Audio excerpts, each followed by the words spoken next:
keroog bi Abu Sufyaan di tuub si ci yonent bi ndax jaaxle Abu Sufyaan moom jaaxle ko tax a tuub si waaye gëm taxul ndax moo doon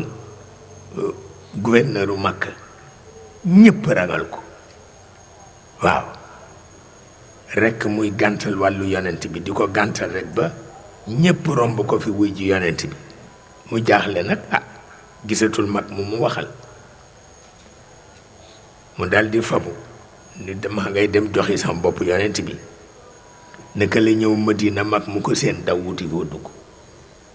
ni kii kay du dem ci yonent bi mukk Bilal gis ko rek daldi dem jël ko jàpp ci loxoom ba ci kanamu yonent bi sukk mu sukk ak ku xam Abu Sufyaan waaw mu sukk ci ku xam Abu Sufyaan daldi jàpp mbaggu Bilal ni ko yaa mel nii léegi mu ni ko juum nga ci sa waxin del wax ni yàlla la melal nii léegi waaw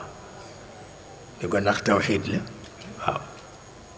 xam nga loolu ci ko xam Abu Sufyaan ak passeem ak éloquence am ak pouvoir am ak méchanceté am bu demee ba Bilal di ko gàgganti loolu kéemaan la pour wax la ni rek yonent bi ku nekk ak moom atu yàlla te soppeekuwuloo danga al ko yàlla xam na ko